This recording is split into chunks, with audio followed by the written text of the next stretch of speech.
मेरो कथा मात्र इमेज FM 97.9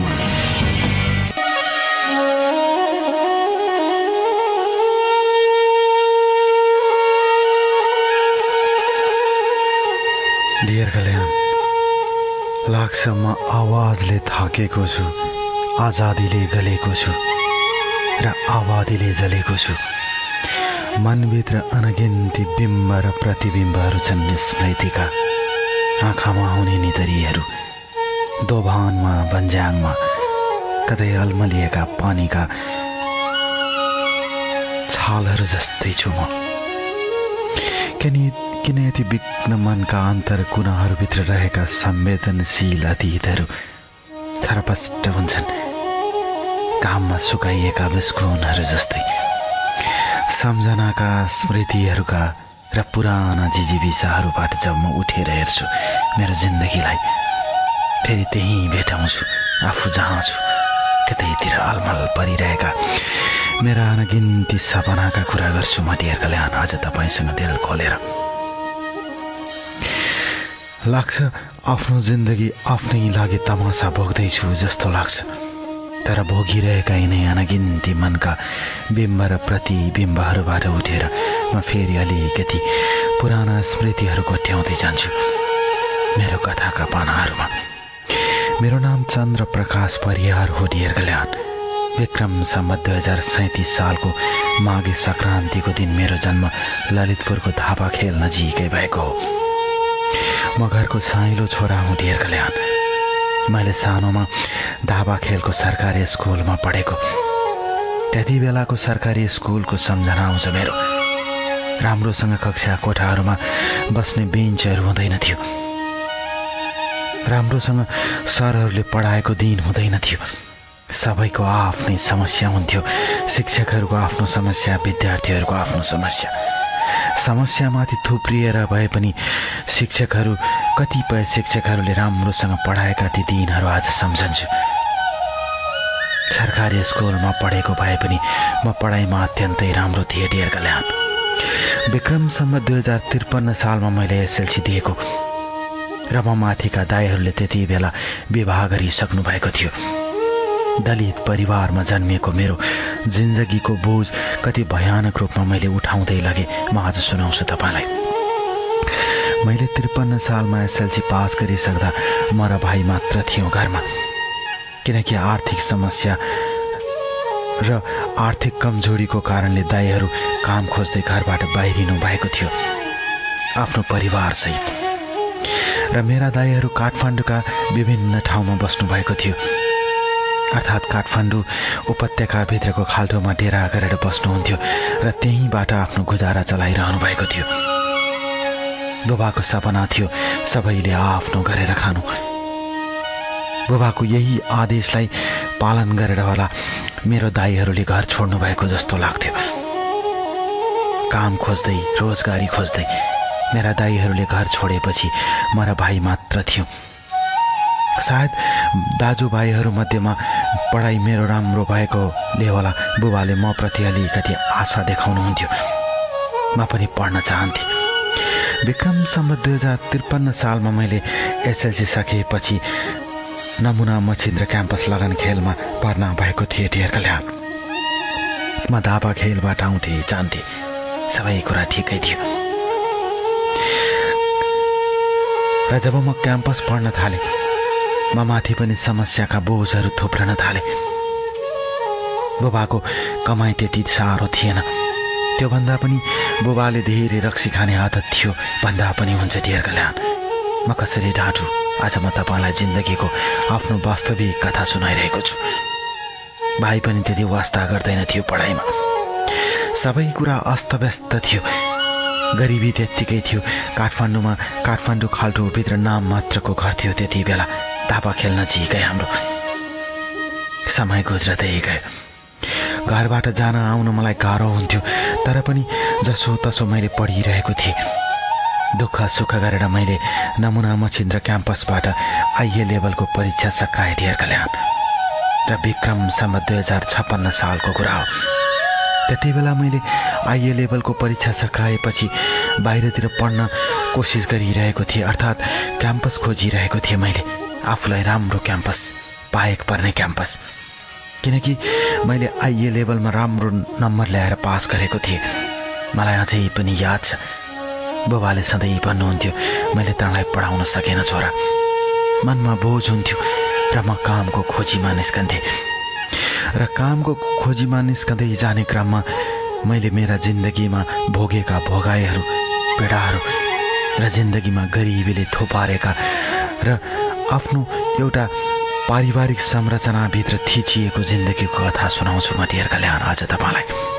र तपाईँको आवाज मार्फत लाखौं लाख मानिसलाई सुनाउन चाहन्छु म मेरो कथा, मेरा दुःखका कथाहरू, मेरा सुखका कथाहरू, मेरा पीडाका कथाहरू र मेरा उमङ्गका कथाहरू आज दिल खोलेर सुनाउन चाहन्छु म।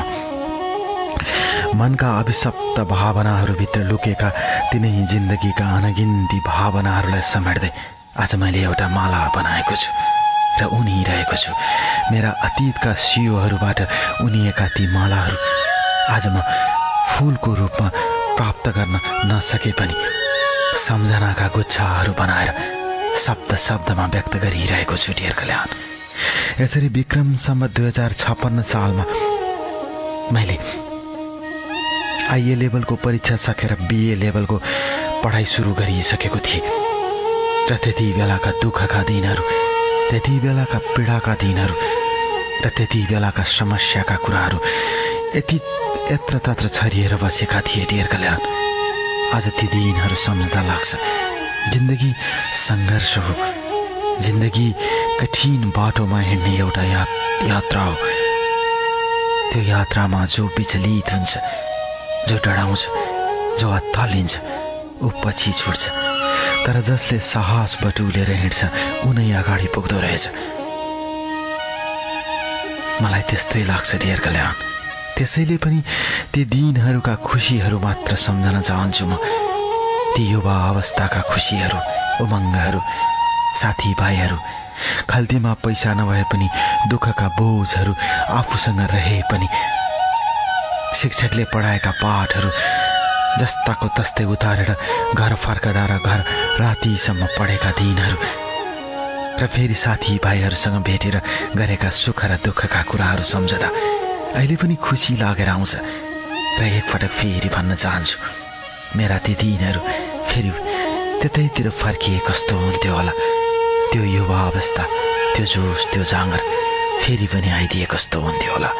म जहिले पनि पुनरावृत्त हुन्छु मेरो अतीततिर, म जहिले पनि फर्कने गर्छु मेरो अतीततिर र एकपटक खुसी हुन्छु आफ्नो त्यो यौवनका दिनहरू सम्झेर।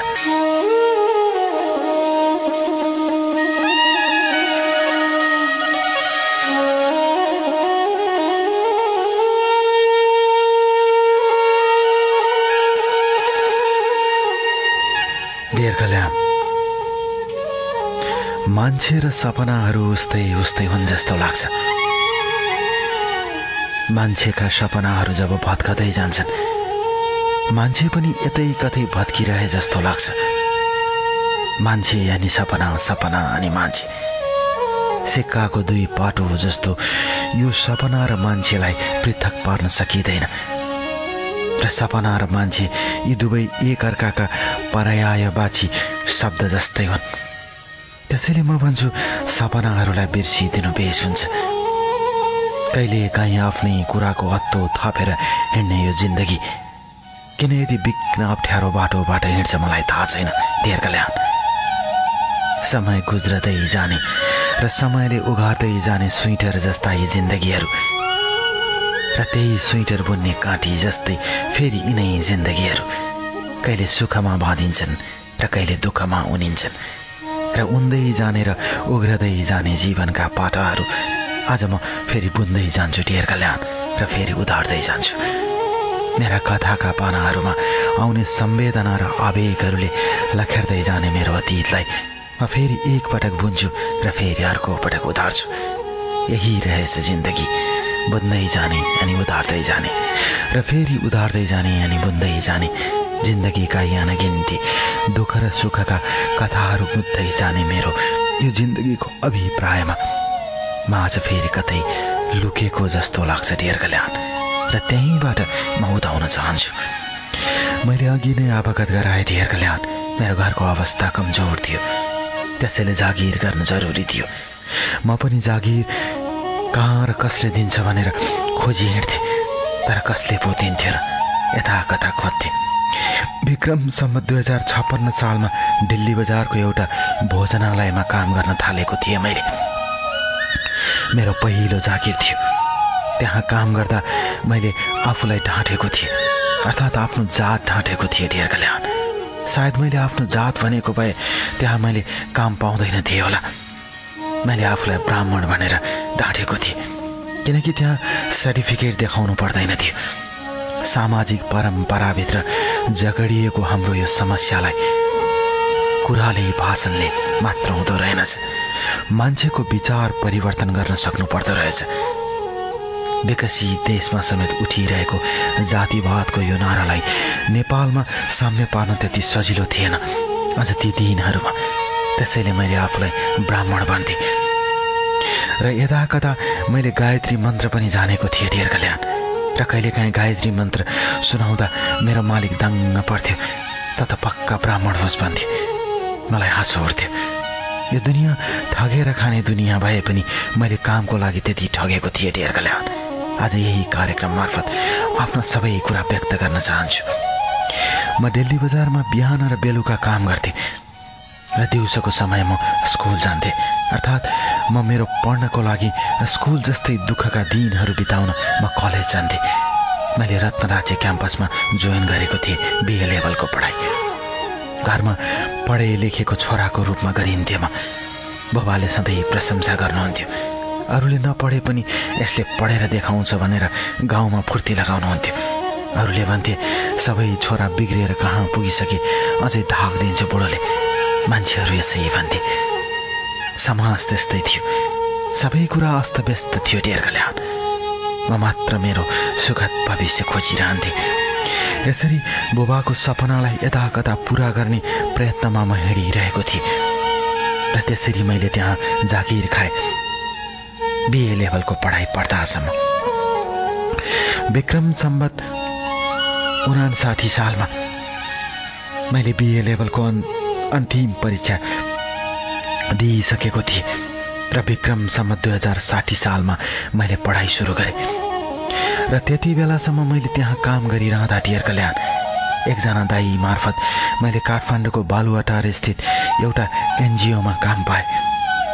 एनजिओ भए पनि काम ठुला ठुला गर्थ्यो उसले। दलित समुदायको लागि काम गर्ने, त्यसमा काम गर्ने व्यक्ति थिए, अर्थात् अध्यक्ष पदमा थिए चेतन विश्वकर्मा। मैले उनलाई राम्रोसँग प्रभाव पारेर हो या के भएर हो थाहा छैन, मैले त्यहाँ काम प्राप्त गरेको थिएँ।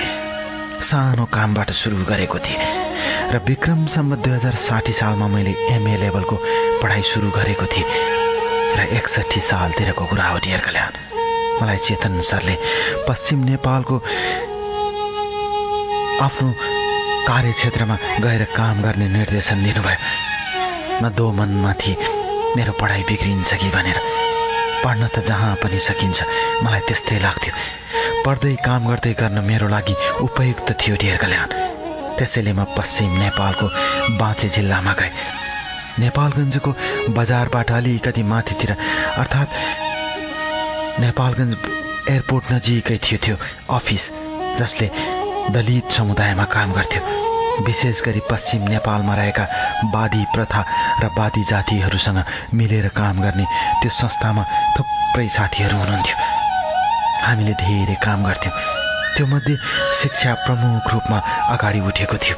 मानव अधिकारका कुराहरू सिकाउँदै हिँड्थ्यौँ हामी र मान्छेहरूलाई विभिन्न संरचना र दलित समुदायमाथि काम गर्थ्यौँ हामी। त्यति बेलाको राजनीतिक अवस्था अत्यन्तै गाह्रो थियो। कैयौँ राजनीतिक दलका मान्छेहरूले हामीलाई प्रश्न गर्थे। विशेष गरी त्यति बेला भूमिगत अवस्थामा रहेका त्यति बेलाका राजनीतिक दलले यति धेरै दुःख दिन्थे र यति धेरै सताउँथे डियर कल्याण। विभिन्न प्रश्नहरू उठाउँदै हामी हिँड्थ्यौँ र न्यायका लागि आवाज उठाइरहेका हामीलाई अनेक आरोपहरू लगाइन्थ्यो। तर जे जस्तो भए पनि हामीले त्यहाँ बसेर काम गर्यौँ र मैले पनि काम गरेँ डियर कल्याण। समय अगाडि बढ्दै गयो। विक्रम सम्वत 62 साल र 63 सालको जनआन्दोलनले देशमा आमूल परिवर्तन ल्याएपछि, शान्तिका कुराहरू उठ्न थालेपछि काममा अलिकति सरलपन आयो। मैले जसो तसो आफ्नो मास्टर्स लेभलको पढाइलाई अगाडि बढाइरहेको थिएँ। पढाइ अलि सुस्त हुन्थ्यो, त्यसैले मैले आफ्नो पढाइलाई सुचारू रूपमा अगाडि बढाउन नसके पनि एमए लेभलको पढाइ पुरा गर्नुपर्छ भन्ने मान्यताका साथ अगाडि बढिरहेको थिएँ। र त्यही नेपालगञ्जको कथा म आज सुनाउँछु डियर कल्याण तपाईँलाई। मेरो जिन्दगीमा घटेको साँचो घटना हो यो। अरू मानिसहरूलाई शिक्षा मिलोस् र तपाईँको आवाज मार्फत सुन्ने यो कार्यक्रमले सबैलाई शिक्षा दियोस् भनेर म मेरो कथा तपाईँलाई सुनाइरहेको छु। सम्पूर्ण फोटोहरू, सम्पूर्ण प्रमाणहरू मैले तपाईँलाई इमेल मार्फत पठाएको छु। म त्यही मानिस हुँ डियर कल्याण, जसले जीवनका अनगिन्ती दुःख र सुखलाई उठाउँदै फेरि अगाडि लिएर आएको छ। आज म त्यही सुनाउँछु तपाईँलाई कथा, मेरो साँचो कथा सुनाउँछु तपाईँलाई। बस साँचो कथा।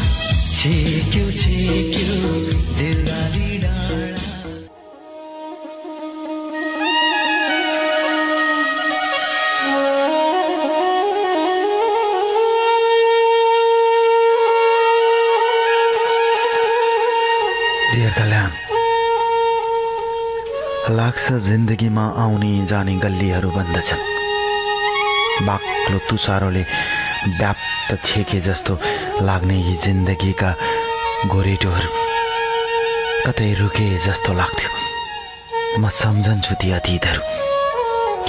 उल्झन र पीडाले आक्रान्त भएका ती दिनहरूमा साहस बटुलेर हिँडेका ती प्रहरहरू आज सम्झन्छु म फेरि सुनाउँछु आज तपाईँलाई मेरो कथा।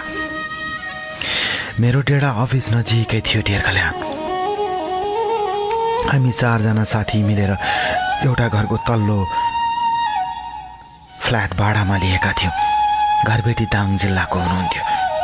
असाध्य मिलनसार, राजनीतिक कुरा दिल खोलेर गर्नुहुन्थ्यो र नेपालमा शान्ति प्रक्रियाका कुराहरूमा जोड जोडले आवाज उठाउँदै कुरा गर्नुहुन्थ्यो। चर्को स्वरको धनी उहाँले कहिलेकाहीँ हामीलाई साँच्चीकै हैरान पारे जस्तो लाग्थ्यो। तर पनि हाम्रो सम्बन्ध अत्यन्तै राम्रो थियो। यसरी हामी त्यही घरमा बसेका थियौँ र त्यहाँबाट हामीले एउटा मानवाधिकार सम्बन्धी कक्षा सञ्चालन गरेका थियौँ। मलाई राम्रोसँग याद छ डियर कल्याण। विक्रम सम्वत 2064 सालको भदौ महिनाको कुरा हो। एउटा मानवाधिकार सम्बन्धी कक्षा सञ्चालन गर्ने क्रममा त्यहाँ वादी समुदायका छात्र छात्राहरूलाई विशेष रूपमा हामीले आग्रह गरेका थियौँ त्यहाँ आउनका लागि। र त्यति बेला त्यो पहल अत्यन्तै सफलताका साथ अगाडि बढेको थियो। वादी समुदाय, जसलाई दलितको अत्यन्तै तल्लो समुदायमा गनिन्थ्यो डियर कल्याण, आज म सुनाउँछु तपाईँलाई वास्तविक कुरा। वास्तवमा उनीहरूको इतिहास बेग्लै थियो। पुर्खादेखि नै आफूलाई देह व्यापार गरेर आफ्नो परम्परा धान्ने त्यो जातिमा कुनै दोष थिएन, कुनै कलङ्क थिएन। उनीहरूलाई समाजले त्यही गरेर खान बाध्य पारेको थियो। उनीहरूको पानी चल्दैन थियो। तर समाज परिवर्तन हुँदै जाने क्रममा र विकासका कुराहरू र मानवाधिकारका कुराहरू उठाउन थालेपछि त्यो समुदाय बिस्तारै बिस्तारै अन्य पेसातिर आबद्ध हुँदै गयो र विभिन्न चरणमा आफूलाई आबद्ध गर्दै जाने क्रममा शिक्षाको लागि पनि उनीहरू लागि पर्न थाले। युवाहरू कलेज जान थाले, स्कुल जान थाले र यौन व्यवसायलाई पूर्ण रूपमा छोडेर अर्को व्यवसायतिर लाग्न थाले। र त्यही क्रममा हामीले सञ्चालन गरेको कक्षामा एकजना छात्रा आइन् डियर कल्याण। उनको नाम मीना थियो। मीना अत्यन्तै उत्सुकताका साथ कक्षामा भाग लिन्थे, कक्षामा उपस्थिति जनाउँथे र मानवाधिकारका कुराहरू र प्रश्नहरूलाई अत्यन्तै चोटिलो पाराले उठाउँथे। समय बित्दै गयो। मीनाले मलाई सर भन्थे। उमेरले अलिकति फरक भए पनि उसमा जोस थियो, जाँगर थियो। कुराकानीको क्रममा एक दिन उसले मलाई भने, सर हेर्नुहोस् न, मैले एसएलसी दिने बेला एसएलसीको जहाँ मेरो एसएलसीको केन्द्र थियो त्यहाँ मेरो म बस्ने टेबल छुट्याइएको थियो। मैले भने किन त्यसो गरेको, म अछुत भएकीले मलाई छुट्टै टेबलमा राखेर मैले एसएलसी परीक्षा दिएँ कि कसरी पास गर्न सक्छौँ हामीलाई समाजले हेपेपछि। उसले यही प्रश्न गरेकी थिए। तर पनि उसको एसएलसीमा सेकेन्ड डिभिजनमा अत्यन्तै उत्कृष्ट नम्बर थियो, अर्थात् झन्नै फर्स्ट डिभिजनको नम्बर थियो। मलाई खुसी लाग्थ्यो, मैले उसलाई प्रेरणा दिन्थेँ। यो गर्दा गर्दै मैले उसलाई कहिले काहीँ मेरो अफिसमा आउने आग्रह गर्थेँ। ऊ आउँथे। उसको बुबाको पत्तो थिएन, आमाले दुःख सुख गरेर पढाइरहनु भएको कुरा उसले सुनाउँथे। तर पछि व्यवसाय परिवर्तन गरेपछि सबै कुराको गाह्रो र चाँजो पाँचो मिलाउन उसलाई समस्या थियो। उसले जागिर गर्ने मनसा व्यक्त गर्थे, तर कसले दिन्थ्यो उसलाई जागिर? सबैले हेर्ने नजर एउटै थियो। र बिस्तारै बिस्तारै ऊ मेरो सामिप्यमा छाउँदै गई डियर कल्याण। र त्यसपछि ऊ मेरो डेढासम्म आउँथे। साथीहरूले कहिले काहीँ मलाई जिस्काउँथे भने के हो तिम्रो चाला त अर्कै छ नि भने म हाँस्थेँ। त्यसो होइन। उसले आदर गर्थे, सरको रूपमा हेर्थे, मैले विद्यार्थीको रूपमा हेर्थेँ। म पनि एउटा दलित समुदायमा हुर्केको केटा। पीडा कतिको हुन्छ समाजमा हामीलाई थाहा थियो र उसलाई पनि थाहा थियो डियर कल्याण। बिस्तारै बिस्तारै उसले मलाई सरबाट बिस्तारै बिस्तारै आफ्ना भावनाहरू सुनाउन थाली, मनका कुराहरू सुनाउन थाली। त्यसपछि उसले नेपालगञ्जकै कलेजमा पढ्थे र कहिले काहीँ कलेजमा गाह्रो हुँदा मैले उसलाई आर्थिक सहयोग गर्थेँ। उसले त्यसलाई अन्यथा लिँदैनथे र बिस्तारै बिस्तारै हाम्रो सामिप्यताले यति नजदिकी बनाउँदै लग्यो डियर कल्याण कि मैले मिनालाई आफ्नो जीवनको एउटा अभिन्न अङ्गको रूपमा स्वीकार्नुपर्छ कि जस्तो लाग्यो। उसको हानी-बानी, चालचलन सबै कुराबाट प्रभावित भएको मैले उसलाई आफ्नो जीवन साथी बनाउने निर्णय गरेँ। यो मेरो निर्णय एकल थियो डियर कल्याण। विक्रम सम्म 2065 सालमा मैले जसोतसो मास्टर्स लेभलको पढाइ सकेँ र त्यसपछि मेरो त्यहाँ प्रमोसन पनि भयो र म मथिल्लो स्तरको जागिरेको रूपमा काम गर्न थालेँ त्यो एनजिओमा बसेर। म सबै कुरा व्यक्त गर्न चाहँदैन डियर कल्याण। मैले तपाईँलाई पठाएको छु। मैले कुन संस्थामा काम गर्थेँ सम्पूर्ण विवरणहरू पठाएको छु। कृपया सबै कुरा व्यक्त नगरिदिनु म विनम्र आग्रह गर्दछु तपाईँलाई। त्यसरी जिन्दगीका अनगिन्ती खुड्किला चढ्दै जाने क्रममा मैले एक रूपमा मिनालाई आफ्नो जीवनको सामिप्यतामा ल्याउने निर्णय गरेँ र विक्रम सम्वत 2065 सालको माघको पहिलो दिन अर्थात् मेरो जन्मदिनको दिन मैले उसलाई आफ्नो यो कुरा सुनाएँ। जब मेरो मुखबाट उसले यो कुरा सुने त्यो दिन ऊ साथै रोइ। मैले भने किन रोए कि?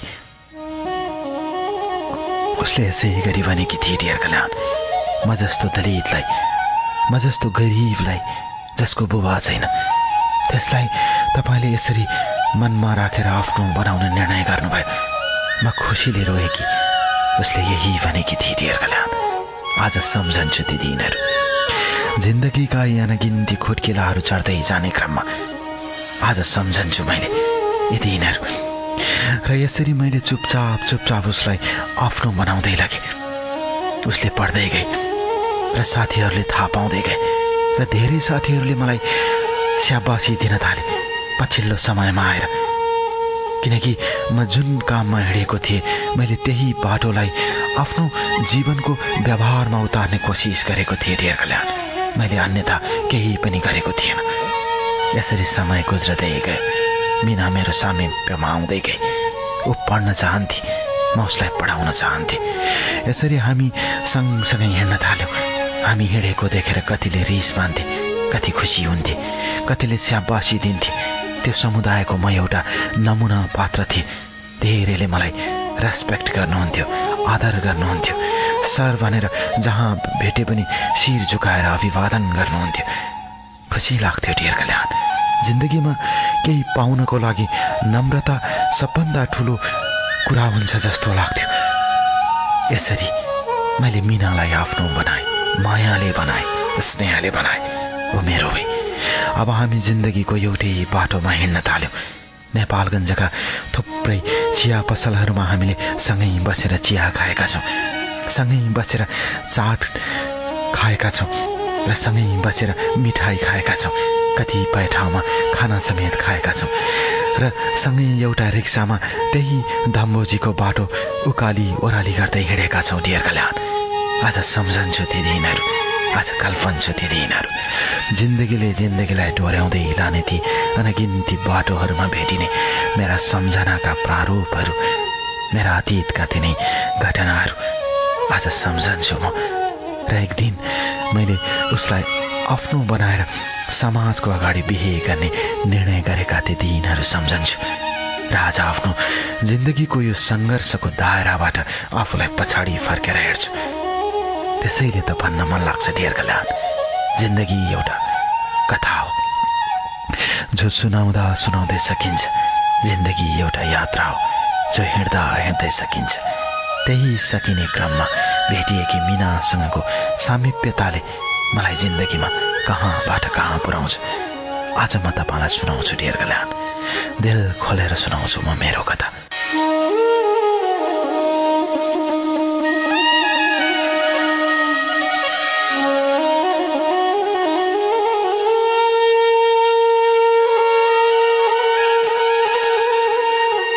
पुनः स्वागत गर्छु म तपाईँलाई कार्यक्रम मेरो कथामा। कार्यक्रम मेरो कथा तपाईँ प्रत्येक बिहिबार 12 बजेदेखि 2 बजेसम्म र प्रत्येक बुधबार राति 10 बजेदेखि 12 बजेसम्म यसको पुनः प्रसारण सुन्न सक्नुहुन्छ म डियर कल्याणको साथमा। कार्यक्रम मेरो कथा वास्तविक जीवन घटनामा आधारित कार्यक्रम हो र यदि तपाईँका जीवनमा घटेका वास्तविक घटनाहरू छन् भने तपाईँ मलाई लेखेर पठाउन सक्नुहुन्छ।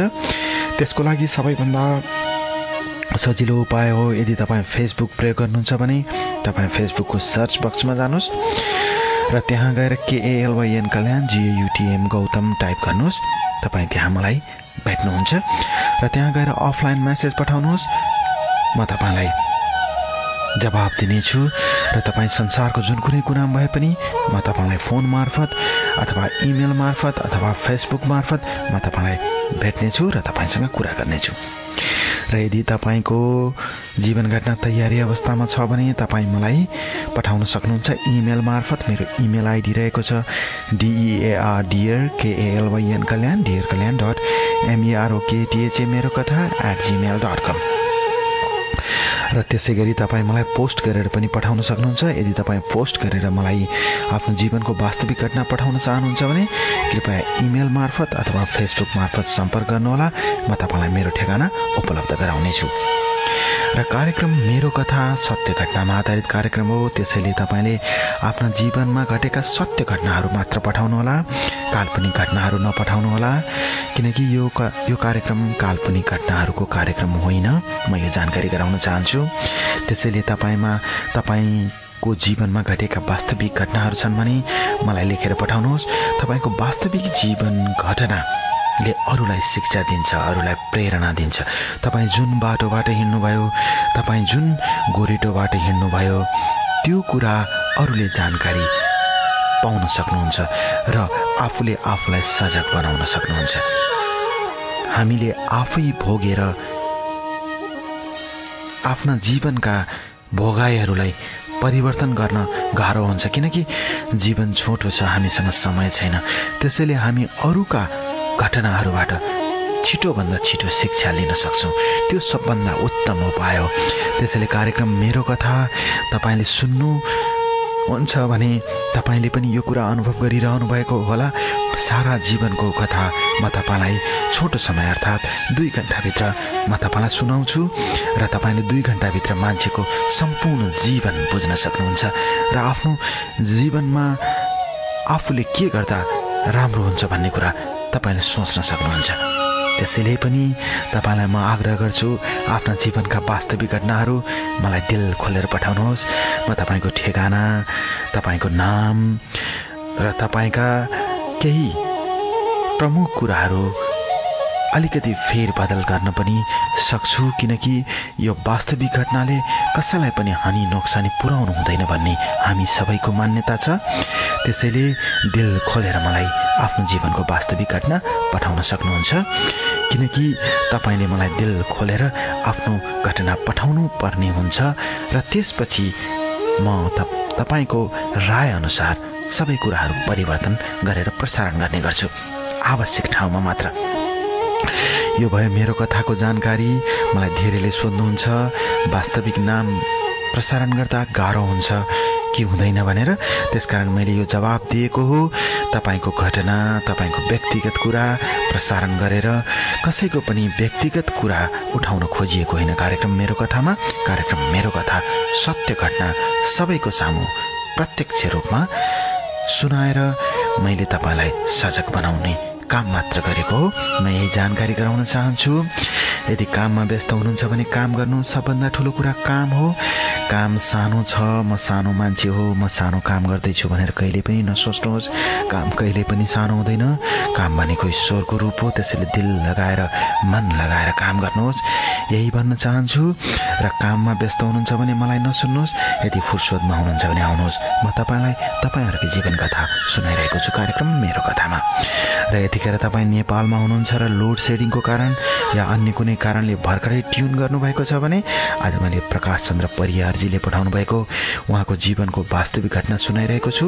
र फेरि पनि भन्छु, तपाईँले भर्खरै रेडियो ट्युन गर्नुभएको छ भने म तपाईलाई उहाँको अघिल्लो कथा जुन मैले सुनाइसकेँ त्यो एकपटक रिक्याप गर्न चाहन्छु तपाईहरुको लागि। प्रकाश चन्द्र परियारको जन्म विक्रम सम्वत 2037 सालको माघे संक्रान्तिको दिन ललितपुरको धापाखेल नजिकै भएको हो। उहाँ घरको साइलो छोरा हुनुहुन्थ्यो। सानोमा उहाँले धापाखेलको सरकारी स्कुलमा पढ्नुभयो र 53 सालमा एसएलसी दिनुभयो। एसएलसी दिँदा उहाँको दाइहरूको विवाह भइसकेको थियो। घरमा आर्थिक समस्याको कारणले दाइहरू आफ्नो श्रीमतीहरू लिएर काठमाडौँको विभिन्न ठाउँमा डेरा गरेर बस्नुभएको थियो र सानोतिनो व्यवसाय र जागिर गरेर काम गरेर गुजारा चलाइरहनु भएको थियो। र भाइले पनि राम्रोसँग पढ्न सकिरहेको थिएन, तर चन्द्रप्रकाश परियारले राम्रोसँग पढिरहनु भएको थियो। बुबा अलिकति बढी रक्सी पिउने आदतको कारणले उहाँ हैरान हुनुहुन्थ्यो र जसोतसो उहाँले ललितपुरको लगनखेल स्थित नमुना मसिन्द्र क्याम्पसबाट आइए लेभलको पढाइ सकाउनुभयो र 56 सालमा उहाँले जागिर खोज्दै हिँड्नुभयो र त्यति बेला उहाँले दिल्ली बजारको एउटा भोजनालयमा जागिर पाउनुभयो। त्यो पनि उहाँले म ब्राह्मण जातको मान्छे भनेर गायत्री मन्त्र सुनाएपछि उहाँले त्यो जागिर प्राप्त गर्नुभएको थियो। त्यहाँ जागिर गर्दासम्म उहाँले ढाँट्नुभयो र त्यहीँबाट उहाँले आरआर क्याम्पसबाट बिए लेभलको पढाइ सकाउनुभयो। र भाइले पनि राम्रोसँग पढ्न नसकेकोमा उहाँ अत्यन्तै चिन्तित हुनुहुन्थ्यो र त्यही क्रममा उहाँले एकजना चिनेको मान्छे भेट्नुभयो र त्यसपछि बालुवाटारको एउटा एनजिओमा काम गर्न थाल्नुभयो जसले दलित सम्बन्धी काम गर्थ्यो। र उहाँले त्यसपछि एमए लेभलको पढाइ पढ्दा पढ्दै उहाँलाई त्यो दलित समुदायमा काम गर्ने त्यो संस्थाको अध्यक्ष चेतन विश्वकर्माले उहाँलाई बाँके जिल्लामा पठाउनुभयो, अर्थात् नेपालगञ्जमा बसेर काम गर्नको लागि आग्रह गर्नुभयो। उहाँले त्यसलाई स्वीकार्नुभयो र त्यहाँ जानुभयो।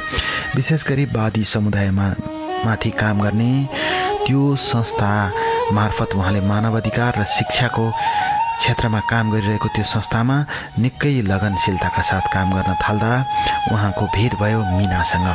मिना वादी समुदायकी छात्रा हुनुहुन्थ्यो, अत्यन्तै सहज र सरल हुनुहुन्थ्यो। उहाँको बुबाको अत्तोपत्तो थिएन, आमासँग बस्नुहुन्थ्यो।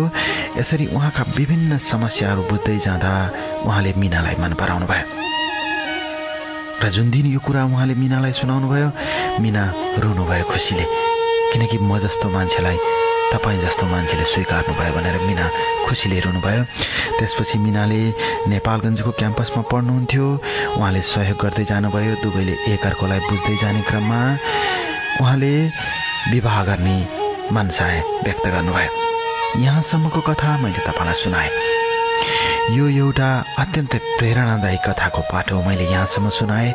अब यसपछि के हुन्छ त? ती दुवैजना कसरी आफ्नो जिन्दगीलाई अगाडि बढाउनुहुन्छ म आज सुनाउँछु तपाईँलाई उहाँहरूको वास्तविक जीवन कथा उहाँहरूको जीवनमा घटेको वास्तविक घटना। डियर कल्याण, जिन्दगीका बाटोहरू, जिन्दगीका गोरेटोहरू जति सरल र सहज लाग्छन् त्यति नै अप्ठ्यारा र कठिन हुँदा रहेछन्।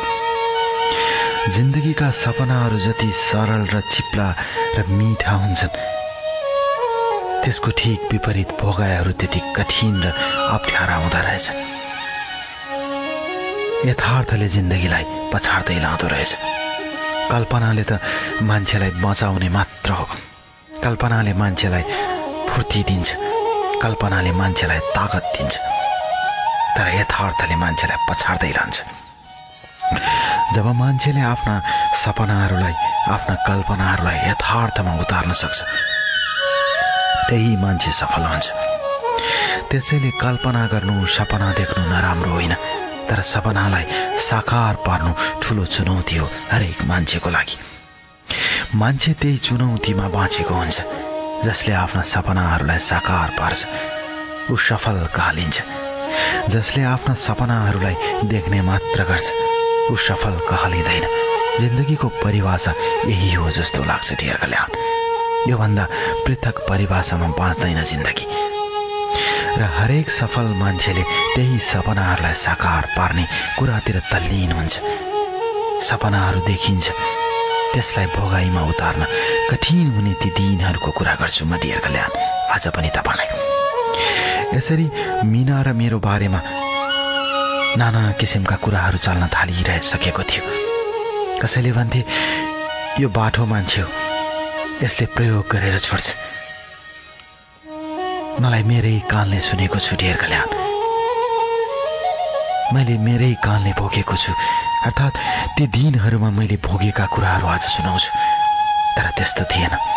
मलाई मन पर्थ्यो, मैले हृदयदेखि मन पराउँथेँ मीनालाई। यसरी समय गुज्रदै जाने क्रममा मेरो प्रयास मार्फत मीनाले त्यहाँको स्थानीय एउटा संस्थामा काम गर्न थाली। ऊ पढ्थी र एउटा स्थानीय संस्थामा काम गर्थी। सानोतिनो संस्था थियो, अर्थात् एनजिओ थियो। विशेष गरी बर्दिया जिल्लामा काम गर्थ्यो। गर्ने त्यो एनजिओमा ऊ काम गर्न थाली। हामी भेटिरहन्थ्यौँ। एउटा केही गर्न नसक्ने के मीनाले कलेज पढ्न थालिसकेकी थिए र त्यसपछि उसको सबै कुराहरू फरक फरक हुन थालेको थियो। 2-4 पटक नेपाल बाहिर अर्थात् विदेशमा गएर 2-4वटा शिक्षा, अनौपचारिक शिक्षा प्राप्त गरिसकेकी ऊ सबै कुरा बुझ्दै गइरहेकी थिए र ऊ आफ्नो समुदायमा प्रबल रूपमा काम गर्न चाहन्थे र ऊ दिल खोलेर अगाडि आउँथे। कतिले उसलाई स्वीकार्थे र कतिले उसलाई भन्थे यसले डलर खाएर यस्तो कुरा बोलिरहेकी छे, आरोप लगाउँथे। विभिन्न समुदायमा विभिन्न मान्छेहरूसँग विभिन्न कुराहरू गर्दै हिँड्नुपर्ने र सामाजिक संरचनाभित्र काम गर्नुपर्ने अत्यन्तै कठिन काम हो। यो संस्थामा बसेर स्थानीय स्तरमा काम गर्नु अत्यन्तै जटिल थियो। देश शान्ति प्रक्रियामा आइसके पनि मान्छेका धेरै कुराहरू सम्बोधन हुन सकिरहेका थिएनन्। अझ दलितहरूको कुरा त जस्ताको तस्तै थियो। धेरै कुराहरू परिवर्तन भएका थिए, कानुनी रूपमा परिवर्तन भएको थियो, तर व्यवहार जस्ताको तस्तै थियो। मन्दिरमा जहाँ जाँदा पनि उनीहरू अपहेलित हुन्थे, अर्थात् हामीहरू अपहेलित हुन्थ्यौँ डियर कल्याण। यी सबै कुरा थाहा हुँदै पनि हामीले एकअर्कोलाई स्वीकारेर अगाडि हिँड्नुपर्ने हाम्रो लागि चुनौती थियो। यसरी दिनहरू बित्दै गए डियर कल्याण। विक्रम सम्वत 2066 सालको कुरा हो डियर कल्याण। बुबा साह्रै बिरामी हुनुहुन्थ्यो, धेरै रक्सी खाएर। मैले घर व्यवहार थामेको थिएँ। बुबा आमालाई को खर्च सबै मैले थाम्थेँ। दाइहरूको आर्थिक अवस्था ठिकै थियो, भाइको पनि लथालिङ्ग थियो। भाइले केही गर्न सकिरहेको थिएन। त्यसैले घरको सम्पूर्ण व्यवहार मैले हेर्थेँ। बुबाको स्वास्थ्य अत्यन्तै कमजोर थियो डियर कल्याण। त्यति बेला विक्रम सम्वत 2066 सालमा म मेरो घर दाबा खेल आउँदा आमाले मसँग आग्रह गर्नुभयो, अब विवाह गर छोरा। त्यति बेला भाइले पनि विवाह गरिसकेको थियो। उसले आफ्नै किसिमले विवाह गरेको थियो। उसको श्रीमती पनि त्यति राम्रोसँग पढ्न सकिरहेकी थिएनन्। मैले दुवैलाई सम्झाउँथे, तर मेरो कुरा उनीहरूले सुन्दैनथे। म पढे लेखेको भन्ठानेर मदेखि टाढा टाढा भाग्थे डियर कल्याण। कसरी भनौँ आफ्नो जीवनको कथा। यसरी बुबा आमाको जिम्मेवारी मसँग रहेपछि एक दिन आमाले मलाई भन्नुभयो, छोरा तिमीले विवाह गर। मैले हुन्छ भने र त्यसपछि मैले मिनाको कुरा अगाडि सारेँ। आमालाई भने आमाले फोटो हेरेर दङ्ग पर्नुभयो, कति राम्री केटी रहेछ भनेर। बुबा पनि दङ्ग पर्नुभयो। कुरा चल्दै गयो र उहाँले भन्नुभयो, यो त छेत्रीको छोरी जस्तो देखिन्छ नि। त्यति बेला मैले भने डियर कल्याण, होइन अनि के हो त, हाम्रै जातकी हो। मैले भने हामीसँग मिल्दोजुल्दो जातकी हो। र त्यसपछि मैले जब मिनाको जात जनाएँ डियर कल्याण, आमा रुन थाल्नुभयो। म तपाईँलाई सुनाउँछु आज मेरो जीवनको वास्तविक घटना डियर कल्याण। बुबा कराउन थाल्नुभयो, यदि त्यो केटीलाई घरभित्र ल्याइस् भने घरभित्र नपस्ता हुन्छ भन्नुभयो। सधैँ बुबा आमाको सेवामा तल्लीन मलाई बुबाको मुखबाट त्यस्तो शब्द सुन्दा म 3 छक परे डियर कल्याण। अनि मैले बुबालाई सम्झाउन थालेँ, तपाईँलाई के आपत्ति छ? बुबाले उसलाई दलित भनेर अपहेलना गर्नुभयो डियर कल्याण। एउटा दलितले अर्को दलितलाई कसरी कुन नजरबाट हेर्छ आज म सुनाउँछु तपाईँलाई मेरो कथा। दलितहरूको बीचमा यति धेरै भिन्नता छ भने उनीहरूलाई अरूले हेर्ने दृष्टिकोणमा किन भिन्नता नहोस्? मैले बुबालाई सम्झाउने कोसिस गरेँ, तर बुबाले मान्नु भएन। मैले आमालाई सम्झाउने कोसिस गरेँ, तर मेरी आमाले समेत मान्नु भएन डियर कल्याण।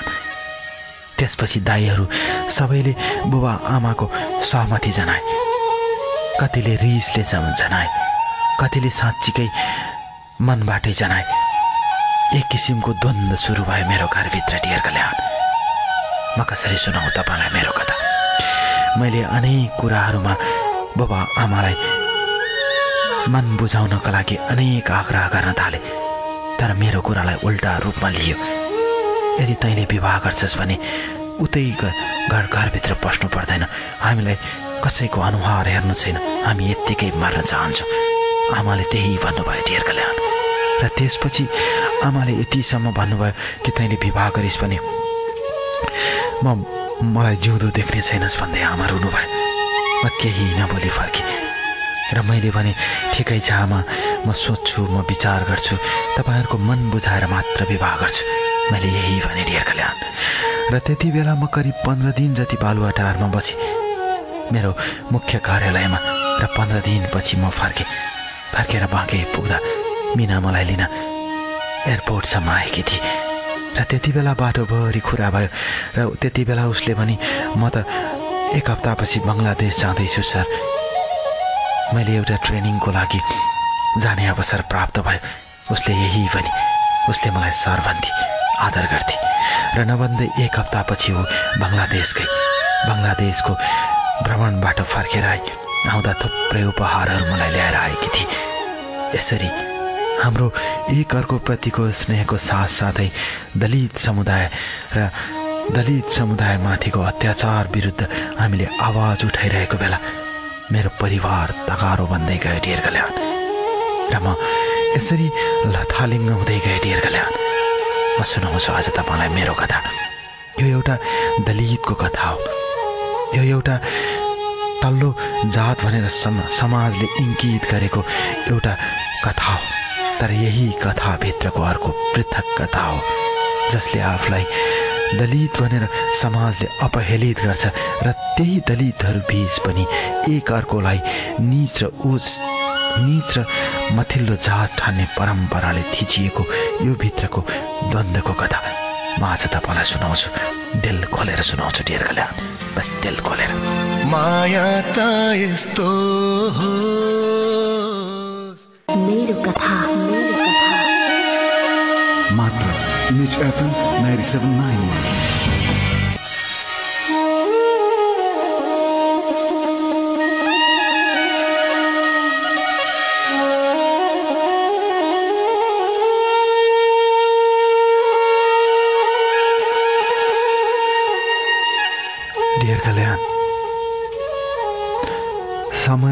आवेगहरूभित्र लखेटिएको जीवनको कथालाई म कसरी सुनाऊ?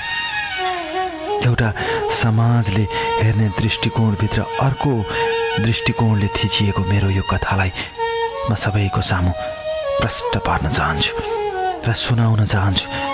मान्छेले मान्छेलाई गर्ने अत्याचारभित्रको यो एउटा कथालाई म सबैको सामु प्रष्ट पार्न चाहन्छु। त्यसैले सम्पूर्ण प्रमाणसहित पठाएको छु डियर कल्याण तपाईँलाई। यो एउटा सामाजिक रूपान्तरणमा मान्छेलाई केही न केही प्रेरणा मिलोस् भनेर मैले यो कथा लेखिरहेको छु र तपाईँलाई पठाइरहेको छु। यसरी मिनासँगको सम्बन्धलाई मेरो परिवारले अस्वीकार गर्यो, तर हामी सँगसँगै थियौँ। अब मैले परिवारको विरुद्ध विवाह गर्ने बाहेक अर्को विकल्प थिएन। मैले मेरो साथीहरूसँग यो कुरा राखेँ र साथीहरूले पनि मेरो बुबा आमालाई सम्झाउनु भयो। मेरो बुबा आमाले माने पनि अरूको अगाडि हुन्छ भने पनि बुबाले मान्नु हुँदैन थियो। तब बुबाले रक्सी खानुहुन्थ्यो, जब नशा सेवन गर्नुहुन्थ्यो तब तथानाम गाली गर्दै हिँड्नुहुन्थ्यो मलाई। जब उहाँलाई नशाले छोड्थ्यो त्यसपछि उहाँले मेरो माया गर्नुहुन्थ्यो। सबैले त्यसै भन्थे डियर कल्याण, तर मलाई थाहा थिएन। मन त जसको पनि दुख्छ नि, मन त मन नै हो नि। बाबा आमालाई सधैँ माया र स्नेहले हुर्काएको मलाई उहाँले जुन व्यवहार देखाउनु भयो त्यसप्रति म अत्यन्तै दुखित भन्दै गएँ डियर कल्याण। एउटा बाबुले छोरोप्रति देखाएको अनादर र एउटा स्नेह देखाउन नसकेको त्यो अवस्थामा म अत्यन्तै पीडित भन्दै गएँ, अत्यन्तै दुखी भन्दै गएँ डियर कल्याण। यसरी समय गुज्रदै गयो। विक्रम सम्वत 2067 सालको घटना हो। म 30 वर्ष पुगिसकेको थिएँ र मिनाको घरमा पनि अनेक किसिमका कुराहरू चल्न थालेका थिए। हामीलाई विवाह गर्ने अलिकति बाध्यता जस्तै भयो डियर कल्याण। त्यसपछि हामीले विक्रम सम्वत 2067 सालकै माघ महिना पारेर विवाह गऱ्यौँ। त्यो पनि मेरो जन्मदिन पारेरै विवाह गऱ्यौँ। 67 सालको माघे सङ्क्रान्तिको दिन हाम्रो विवाह भयो।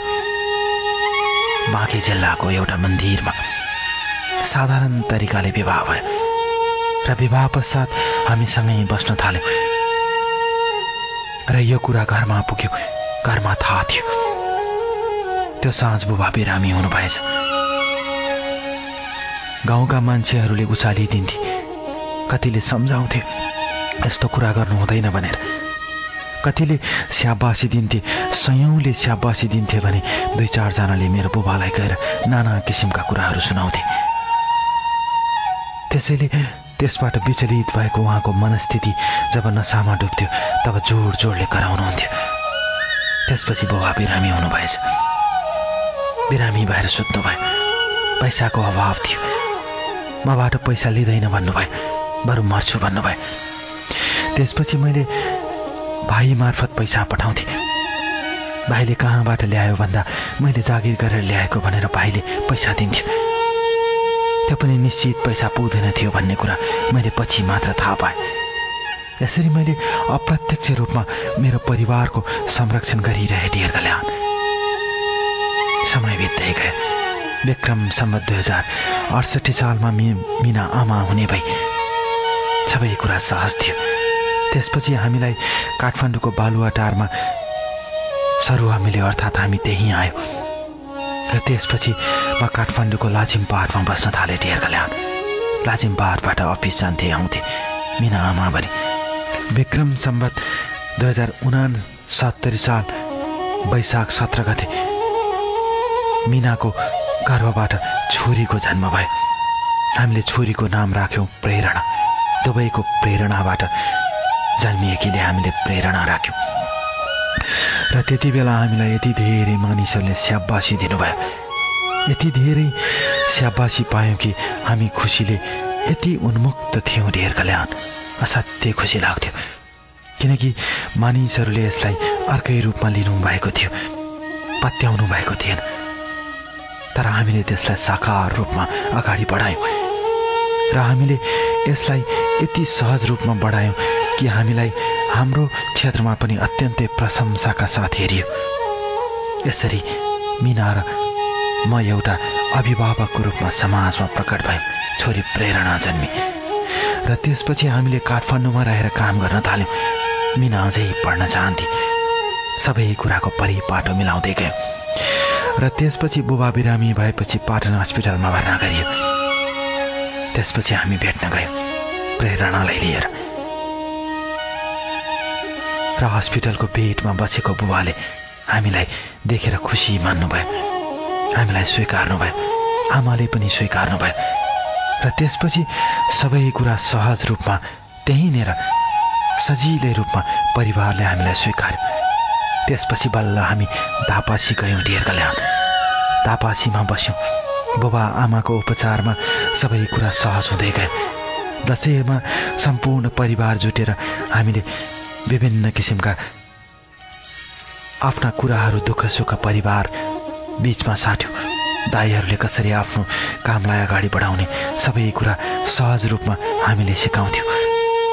आज हामी सहज रूपमा छोरीलाई लिएर अगाडि बढिरहेका छौँ। यही क्षेत्रमा काम गरिरहेका छौँ डियरकल्याण। र यही क्षेत्रमा काम गर्ने र नेपालबाट यो जातिवादको कुरालाई हटाउने अभिप्रायका साथ अगाडि बढिरहेका छौँ। यतिखेर संविधानको कुरा उठिरहेको छ। देश अन्योलमा छ। यतिखेर जनजातिका कुराहरू पनि उठिरहेका छन्। जातिवादको कुरा पनि उठिरहेको छ।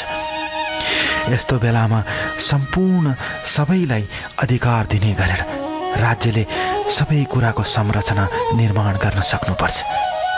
कसैलाई नजिक कसैलाई टाढा राख्नु हुँदैन। हामी सबै यही देशका साझा फुलबारी हौँ।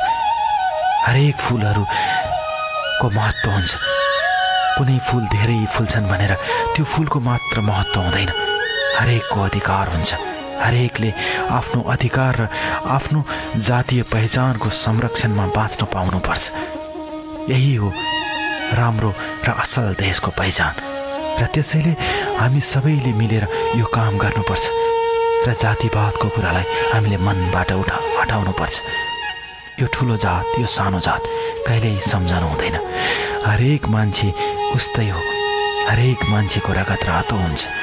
मान्छेले वातावरण पायो भने, मान्छेले राम्रोसँग शिक्षा पायो भने, मान्छेले असल चरित्र सिक्न पायो भने हरेक मान्छे उच्च स्थानमा पुग्न सक्छ। त्यसैले समाजमा वातावरण बनाउनुपर्छ। अपहेलना होइन। फलानो जातको होइन, त्यो जातको मानिसले पनि त्यही समान वातावरण पाउनु पर्यो जो अन्य जातका मान्छेहरूले पाउँछन्। अनि समाजमा सबैले एउटा न्यायिक रूपबाट एउटै किसिमको शिक्षा, एउटै किसिमको स्वास्थ्य र एउटै किसिमका सबै कुराहरू पायो भने समाजमा सबै मान्छे शिक्षित हुन्छन्। सबै मान्छे शिक्षित भयो भने समाज शिक्षित हुन्छ र देश विकसित हुन्छ। आज ठुला ठुला देशहरू, अमेरिका र युरोपका देशहरूका मान्छेहरूले यही कुरालाई अगालेर संसारमा अगाडि बढिसके। अब हामी पछाडि पर्ने किन? हामीले यस्तो कुरा सोच्नु हुँदैन। अब हामीसँग समय छैन। म यो कार्यक्रम मार्फत यही भन्न चाहन्छु डियरकल्याण।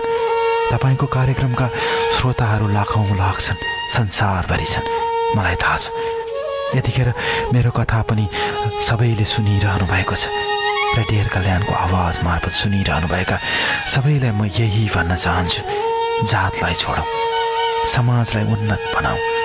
यो समाजमा हामीले नै भोट हालेर बनाएका नेताहरू यतिखेर माथिल्लो स्थानमा पुग्नु भएको छ। उहाँहरूसँग हाम्रै कुराहरूको प्रतिनिधित्व गर्नुभएको छ। हामीले नै चुनेका नेताहरू हुन्। त्यसैले कतै हामीले गल्ती भयो कि भनेर सोच्नुपर्छ, किनकि उनीहरू पनि यही समाजका प्रतिबिम्बहरू हुन्। उनीहरूलाई मात्र गाली गरेर समस्याको समाधान हुँदैन। अब हामी सबै मिल्नुपर्छ, सबै जुट्नुपर्छ र देशलाई उन्नत बनाउनुपर्छ। म यही भन्न चाहन्छु र मेरी छोरी प्रेरणा पनि समाजमा हामी जस्तै गरेर समाज सेवामा लागुन्। म यही भन्न चाहन्छु। मेरो छोरी पढेर विदेश गएर धेरै पैसा कमाउनुभन्दा मेरो छोरीले पनि हामी जस्तै दुःख गरेर यही देश र यही माटोमा पढोस्, ऊ यही देशको लागि केही गरोस्, यही मात्र सपना छ हाम्रो, बस यही मात्र। फुल भन्छ फुलेर जुन भन्छ